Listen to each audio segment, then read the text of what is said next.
एक बार की बात है, एक गांव में एक पंडित जी रहते थे, जिन्हें अपने ज्ञान पर बहुत गर्व था। वह हर किसी को उपदेश देते रहते थे और अपने आप को सबसे ज्ञानी समझते थे। एक दिन पंडित जी को किसी काम से शहर जाना पड़ा। शहर में पहुंचते ही उन्हें भूख लग गई, तो उन्होंने सोचा कि किसी होटल में खाना खा लिया जाए। वह एक होटल में पहुंचे और बैठ गए। वेटर आया और बोला, पंडित जी, क्या खाएंगे? पंडित जी ने गर्व से कहा, मुझे सबसे स्वादिष्ट और खास चीज लाकर दो।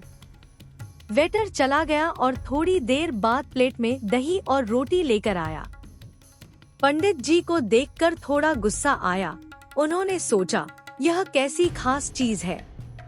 यह तो रोज का खाना है। वह वेटर से बोले, अरे भाई, मैं कुछ खास और अनोखी चीज खाने के लिए आया हूँ और तुम ये साधारण रोटी ही लाकर दे रहे हो। वेटर मुस्कुराया और बोला, पंडित जी, यह खास ही है। ये शहर का सबसे बड़ा होटल है और यहाँ की दही इतनी खास है कि इसे खाते ही आप बुद्धिमान हो जाएंगे। पंडित जी थोड़ा हैरान हुए। उन्होंने सोचा, क्या सच में? चलो देखता हूँ। और उन्होंने दही खानी शुरू कर दी। खाने के बाद वेटर फिर आया और पूछा, कैसी लगी दही?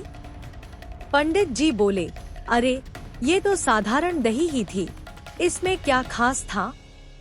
वेटर मुस्कुराकर बोला, पंडित जी, देखिए, आपने दही खा ली और आपको समझ आ गया कि यह साधारण थी।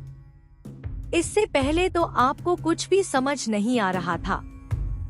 पंडित जी को अपनी गलती का एहसास हुआ और वह चुपचाप होटल से बाहर चले गए।